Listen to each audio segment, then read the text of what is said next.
Lin Luo saat ini berada di tengah-tengah para Hellhound. Lin Luo sungguh terkesan dengan skill eksitasi reproduksinya. Ternyata itu sangatlah kuat. Tiba-tiba di hadapan Lin Luo muncul gelombang lava yang sangat tinggi. Dan dari gelombang itu muncullah Hellhound King. Lin Luo juga terkejut karena biasanya Hellhound King hanya tidur saja. Namun kali ini tiba-tiba muncul. Tiba-tiba Hellhound King mulai menyerang Lin Luo. Dengan melihat keadaan Hellhound King saat ini, Lin Luo tahu jika sekarang dia sedang terluka parah. Lin Luo menduga kalau sebelumnya Hellhound King dipukul mundur oleh seseorang dan dia kabur kembali dengan masuk ke dalam danau lava.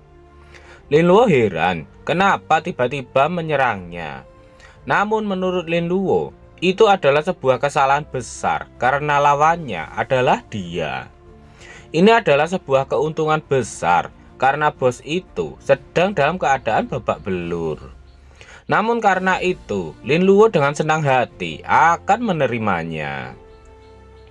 Setelah itu, Hellhound King mulai mengumpulkan kekuatannya pada mulutnya untuk menyerang Lin Luo. Namun, hal itu juga adalah kesalahan besar karena dia mengumpulkan energi sihir saat dia ada di hadapannya. Kemudian, Lin Luo menggunakan skill Alzheimer Disease. Skill ini dapat menyebabkan target lupa atau salah mengingat keterampilan yang telah dikuasainya dalam waktu singkat. Bahkan dalam keadaan khusus, hal itu dapat menyebabkan reaksi magis. Benar saja, Hellhound King pun gagal melakukan serangan karena sihirnya malah meledak di mulutnya. Kemudian, Lin Luo tidak akan membuang-buang waktu lagi. Dia akan segera menghabisi bos itu. Dengan 4 skill sekaligus, yaitu Pain Intensification, Diare Loss, Skin Explosion, dan Blood Fever, Lin Luo mengatakan jika itu adalah hadiah darinya untuk Hellhound King. Hellhound King pun berteriak kesakitan, namun dia masih bisa menahannya. Kali ini Hellhound King terlihat sangat marah dan menatap tajam ke arah Lin Luo. Lin Luo terkejut. Dia bertanya-tanya apakah kali ini Hellhound King telah memasuki kondisi berserk. Namun ternyata itu adalah trik saja yang dilakukan oleh monster itu. Begitu Lin Luo lengah, dia langsung melarikan diri dari Lin Luo. Lin Luo pun juga sangat marah karena telah ditipu oleh Hellhound King. Namun Lin Luo tak mau diam saja saat ditipu oleh monster itu. Dengan skill mental confusion, Lin Luo pun berhasil menangkapnya. Skill itu dapat menyebabkan target menjadi terganggu mental dan menyerang target di sekitarnya tanpa disadari. Setelah itu, Hellhound King pun berjalan keluar dari danau lava. Dia mendekat ke arah para Hellhound yang sedang menanam jagung, yang membuat para Hellhound itu bertanya-tanya kenapa Hellhound King mendekat ke arahnya. Tiba-tiba terjadi ledakan dari tubuh Hellhound King. Notifikasi sistem pun muncul yang memberitahukan bahwa Lin Luo telah menghabisi Hellhound King dan memperoleh 7.500 ISP. Lin Luo telah naik level ke level 31. Lin Luo mendapatkan 4 peningkatan pada masing-masing atribut dengan jumlah tetap 1. Lin Luo juga memperoleh 4 poin atribut dan 2 poin keterampilan. Lin Luo telah mendapatkan Magic Crystal dan mendapatkan peralatan Burning Dagger. Dijelaskan bahwa Magic Crystal adalah esensi kehidupan monster dan bos tingkat tinggi dengan berbagai kegunaan. Salah satunya dapat digunakan sebagai bahan habis pakai, bahan formasi, dan untuk yang lainnya. Flame Shield adalah buku keterampilan tingkat perunggu, terbatas pada profesi sihir. Dapat menggunakan mana mereka sendiri untuk membuat perisai api yang seluruhnya terbuat dari api di sekitar mereka, yang memiliki tingkat pertahanan tertentu. tetapi memiliki efek counter burn. Yang terakhir adalah Burning Dagger dengan silver level. Jika digunakan, strength akan meningkat 15 dan spirit akan bertambah 30. Keterampilan tambahannya adalah Fire Potion. Ini adalah skill pasif. Musuh yang diserang dengan dagger ini akan terbakar oleh racun api. Senjata ini dapat digunakan oleh semua profesi apapun. Linluo kagum dengan drop item yang dia dapatkan. Linluo yakin jika dia adalah orang pertama yang telah mengalahkan bos itu. Linluo tambah yakin karena bos itu sangat sulit dikalahkan. Apalagi ketika dia hampir kalah, dia selalu melarikan diri.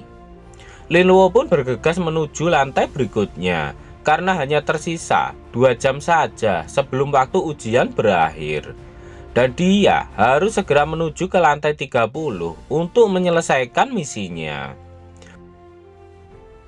Panel berpindah di luar tower di sebuah kamar nomor 902. Terlihat Suehen sedang duduk sehabis mandi.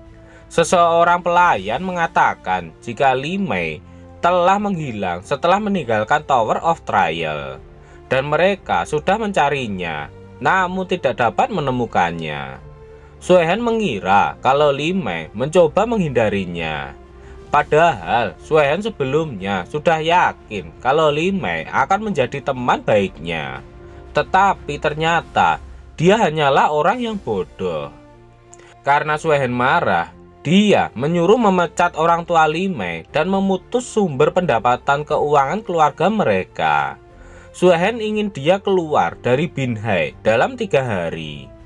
Wanita itu juga melaporkan bahwa dia telah membereskan situasi di Tower of Trial dan akan mengirimkan laporannya kepada Suehen. Namun Suehen menolaknya. Dia bangun dan mengatakan jika sudah pasti Dongfang yang menjadi yang pertama dan disusul oleh Chen Pang. Wanita itu mengatakan jika Chen Pang dan yang lainnya telah keluar dari Tower of Trial dan berhenti di lantai 28. Di lantai 28 sekarang hanya tinggal Dongfang dan seorang priest rank D yang bernama Linluo.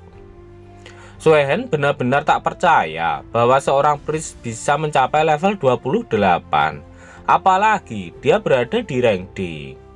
Akhirnya Suehen ingat kalau Linluo satu tim dengan Yining, dan setelah mengamatinya, Suehen dikejutkan dengan adanya kabut beracun di tower.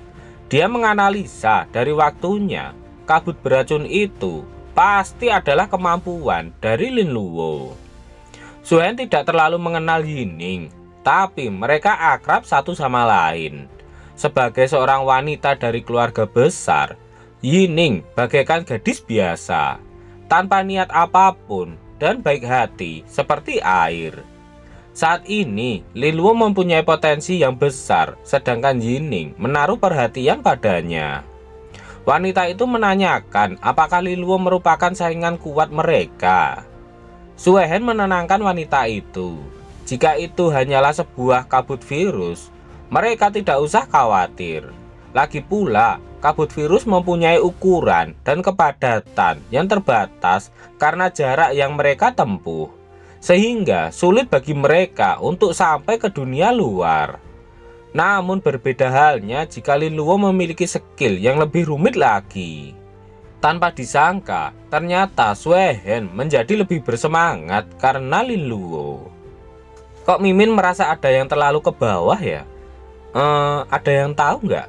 Hehe. Panel kembali di luar tower.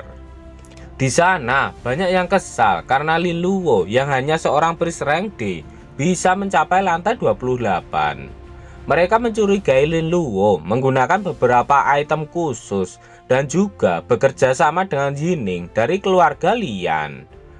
Orang lain membenarkannya. Menurutnya, Linluo mendapatkan item kuat dari keluarga Lian.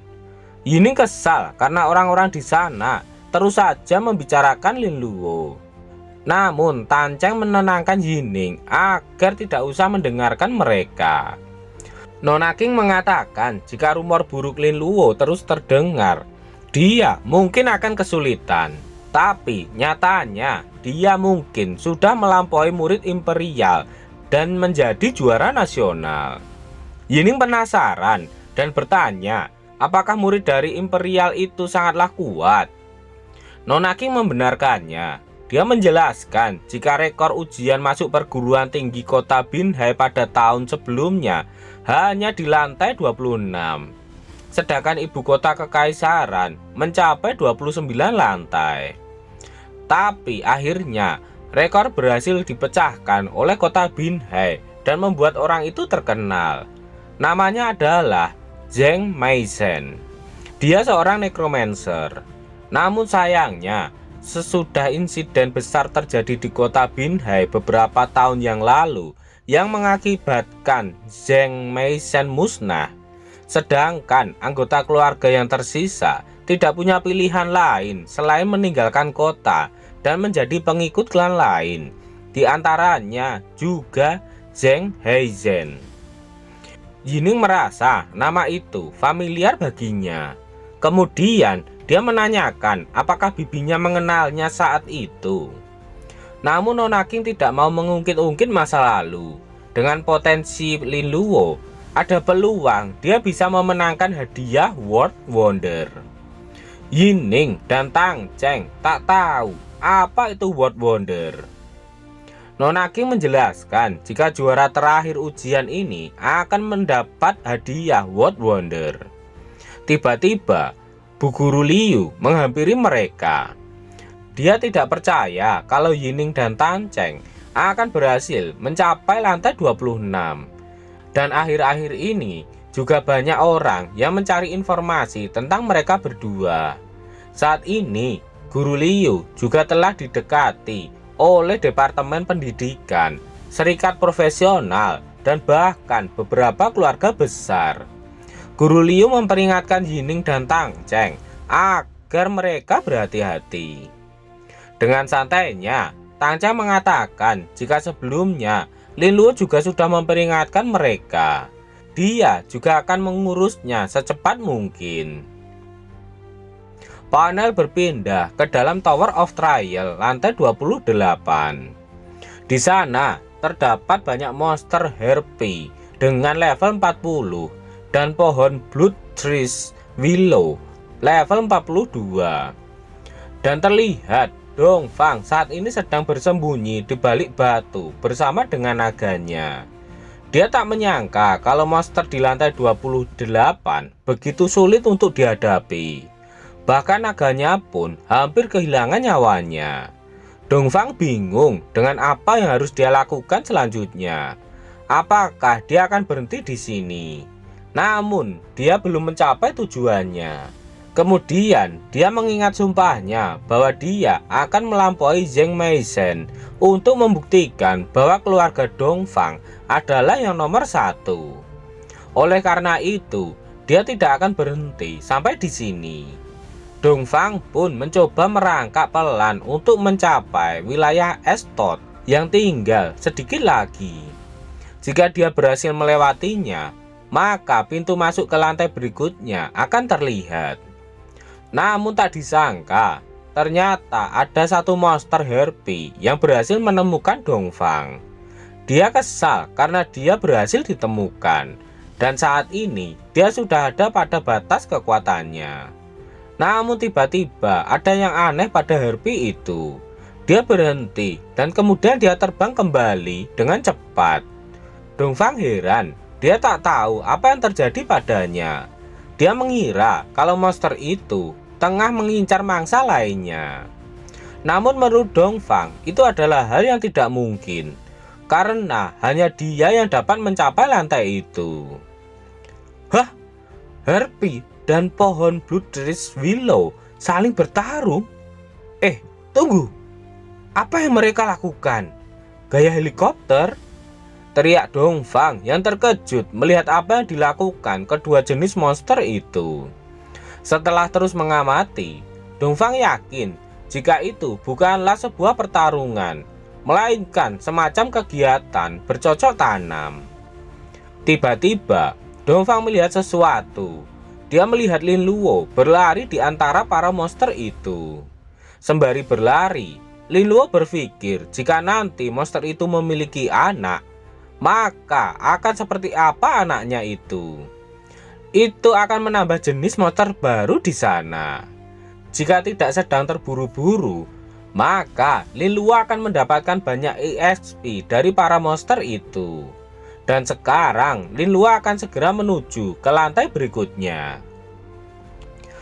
Dongfang melihat dari balik bebatuan. Dia tidak tahu siapa Lin Luo itu. Dia tahu kalau dia seorang peris. Dia tak percaya seorang peris memiliki kemampuan yang luar biasa. Namun Dongfang yakin jika dia memiliki sebuah skill tersembunyi. Bahkan kemampuannya sama sekali tidak menunjukkan seorang peris sama sekali. Dongfang curiga kalau dia sedang menyamar. Namun Dongfang tak bisa membiarkannya pergi ke lantai berikutnya meskipun dia telah menyelamatkannya. Kemudian Dongfang mengeluarkan sesuatu untuk naganya. Walau bagaimanapun, dia tetap ingin menjadi yang teratas dan menjadi pemenangnya. Panel berpindah di wilayah es. Di sana terdapat banyak monster Explosion Toad level 43. Lin Luo pun telah sampai di sana. Namun dia terlihat kedinginan. Dia pernah mendengar jika awalnya tempat itu hanyalah sebuah danau biasa, namun berubah menjadi danau beku karena berkumpulnya sejumlah besar Explosion Toad. Suhu di kedalaman danau beku bisa mencapai sekitar 100 derajat di bawah nol. Jika masuk dengan gegabah, mungkin akan langsung mati kedinginan. Butuh waktu 1 jam untuk sampai ke sana, dan dia tidak punya waktu lagi. Jadi Lin Luo hanya perlu mencari cara untuk menolaknya.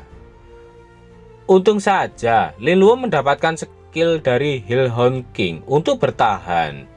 Dan Priest juga merupakan sejenis profesi seorang mage. Jadi Lin Luo akan mencobanya. Kemudian Lin Luo pun mulai mempelajari Flame Shield. Namun Lin Luo tak tahu efeknya akan menjadi seperti apa. Apakah yang akan terjadi selanjutnya? Nantikan kelanjutannya di part berikutnya.